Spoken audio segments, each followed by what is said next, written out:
तो एक बात जो आप पहले बीच में आपने छेड़ी थी कि पेड़ों की योनियां होती हैं, ये थोड़ा सा आप बताइए ना इसके बारे में।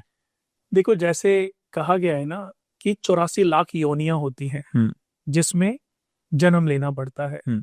उन 84 लाख योनियों में 30 लाख योनियां तो सिर्फ वृक्ष, पेड़ पौधे, अच्छा, ओके।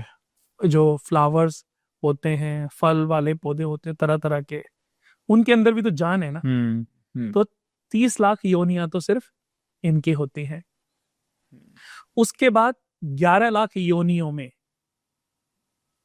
जलचर आते हैं जो जल के अंदर रहते हैं। ओके।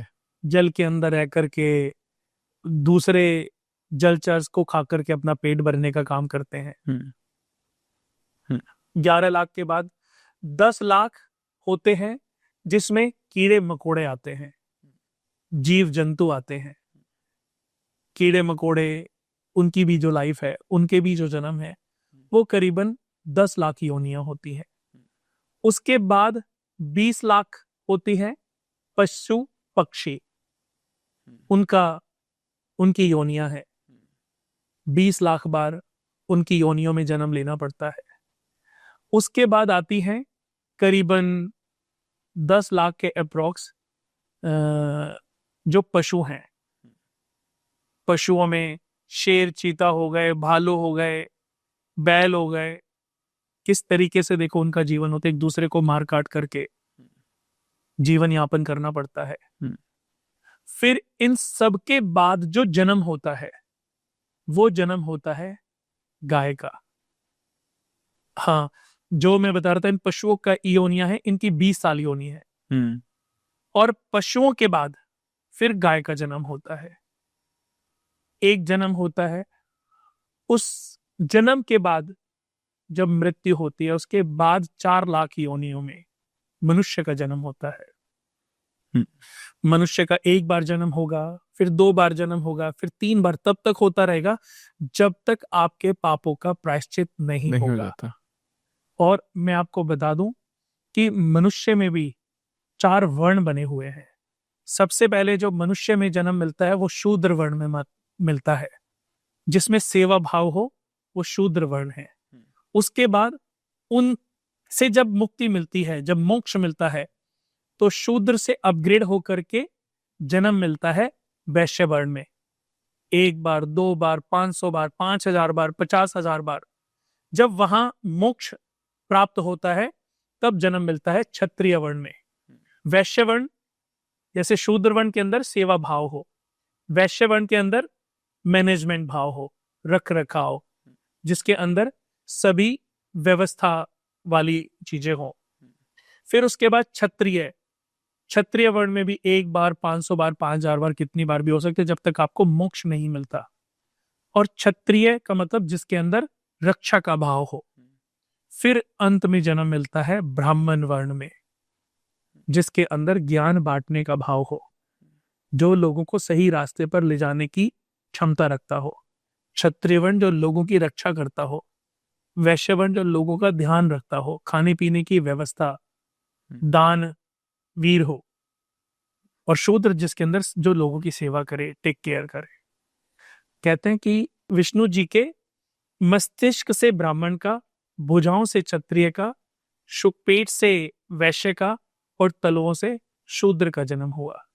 तो जब ब्राह्मण वर्ण से, ब्राह्मण योनि वर्ण से जब मुक्ति मिलती है, तब उसके 4 लाख योनियां पूरी हो चुकी होती हैं। तब व्यक्ति परम लोक को प्राप्त होता है, जिस लोक से वो इन योनियों में आया है। ये सब पापों से भरी योनियां हैं कि पापों का प्रायश्चित करने के लिए इन योनियों में जन्म मिला है। मनुष्य के बाद मनुष्य का ही जन्म मिलेगा, ये तय है। गरीब घर में मिलेगा, अमीर घर में मिलेगा, पूरे शरीर के अंगों के साथ मिलेगा, या अपंग जन्म मिलेगा, ये आपके अपने कर्मों पर निर्भर करता है। जैसे आपके कर्म होंगे वैसे ही आपकी जन्म भूमिका होगी, वैसे ही आपको माता पिता, भाई बहन, ये जो संबंध है, ये संबंधी हैं, ये जो रिश्ते हैं, ये सब आपके कर्मों के आधार पर मिलते हैं। भगवान की किसी से कोई दुश्मनी थोड़ी ना है कि ये अमीर घर में पैदा होगा, वो गरीब घर में होगा। इसके अच्छे माँ बाप होंगे, उसके माँ बाप उसके ऊपर अत्याचार करेंगे, इसके भाई बहन इसका ध्यान रखेंगे, उसके भाई बहन उसका ध्यान। भगवान का इन सब से कोई एक शक्ति है जो पूरी दुनिया को चला रही है, हम्म। उसको आप किसी भी नाम से पुकार सकते हो। एक बच्चे का जन्म होता है तो किस नाम से उसको पुकारा जाता है? एक बहुत बड़ी व्याख्या आपको दे रहा हूं। मतलब कुछ भी बोल देते हैं हम तो। इस प्रकृति से उस बच्चे को क्या नाम मिला? बच्चा या मनुष्य, बेटा हुआ। बेटा, कोई भी पूछेगा क्या हुआ जी? बेटा या बेटा हुआ है। हाँ हाँ। तो ये प्रकृति नाम उसको मिला बेटे का। दूसरा उसको नाम कब मिलेगा? जब उस घर में एक बच्चा और होगा, यानी कि पहले वो बेटा था, अब वो भाई हो गया। भाई माँ बाप तो भाई हमारा बेटा है। अब लड़की को कोई पूछेगा ये मेरा भाई है, माँ बाप तो बोलेंगे मेरा बेटा है, लड़की बोलेगी मेरा भाई है। हाँ। तीसरा नाम मिलेगा जब उसकी शादी होगी, जी मेरे पति है। चौथा नाम मिलेगा जब वो बाप बनेगा, जी मेरे पिता है। पांचवा नाम मिलेगा जब बहन के बच्चा होगा, मेरे मामा है ये। फिर भाई और हैं या बहनें और हैं, चलो भाई के बच्चे अंकल हो गए, चाचा हो गए, ताऊ हो गए। फिर उसको नाम कब मिलेगा? जब उसकी बेटी और बेटे के बच्चे होंगे, तब वो नाना भी बन गया, दादा भी बन गया। लेकिन इंसान कितने हैं? इंसान तो एक ही है ना। तो ऐसे ही मात पिता भ्राता हर कोई, संकट में पूछत नाही कोई, स्वामी एक है आस तुम्हारी, हाय हरहु मम संकट भारी, धन निर्धन को देत सदाही, जो कोई जाचे सो फल पाही। माता पिता भाई बहन ये सब शरीर के रिश्ते हैं, आत्मा का किसी से कोई रिश्ता नहीं है। इसलिए इन संबंधों के लिए पाप मत करो, मेरा बस ये कहना है। इतने पाप मत करो कि आपका जीवन जो है आपके लिए ही दुश्वार बन जाए। तो स्वामी एक, भगवान तो एक ही है ना, उसको किसी भी नाम से, जैसे अब वो आदमी लंदन गया, पेरिस गया या कहीं घूमने गया, बेटे ने बोला पापा मेरे लिए ये ले आना, माँ ने बोला बेटे मेरे लिए ये ले आना, पुत्री ने बोला पापा मेरे लिए ये ले आना, भांजे ने बोला मामा मेरे लिए ये ले आना, पोते ने बोला दादू ये ले आना, देवते ने बोला नानू ये ले आना। वो सबके लिए, बीबी ने बोला ए जी मेरे लिए ये ले आना, सबके लिए, किसी के लिए चॉकलेट या जो भी उन्होंने मांगा वो सबके लिए लाके दे दिया।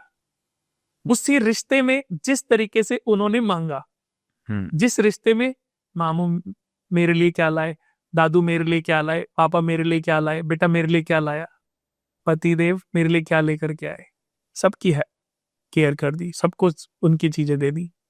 भगवान क्या करते हैं? उनको हे विष्णु भगवान, हे ब्रह्मा जी, हे शिवा, हे दुर्गा माता, जिस नाम में भी आप उनको पुकारोगे ना, या दूसरे धर्मों में भी, चाहे अल्लाह बोल लो, चाहे वाहेगुरु बोल लो, चाहे गॉड बोल लो, जिस रूप में आपका विश्वास है, जिस धर्म में आपका विश्वास है, जिस तरीके से आप उनको याद करोगे, ईश्वर उसी रूप में आकर के आपकी केयर करेंगे। ईश्वर ऐसे ही है। ईश्वर आपके कभी दुश्मन बन नहीं सकते। सिर्फ वो कहते हैं कि कर्म कर, फल की इच्छा मत कर, वो मेरे पे छोड़ दे।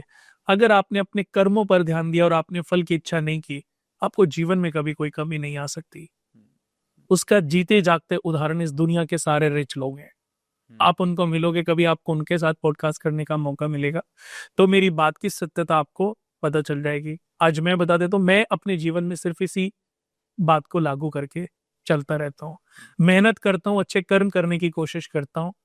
फल भगवान कब किस वे में दे देते हैं पता ही नहीं चलता।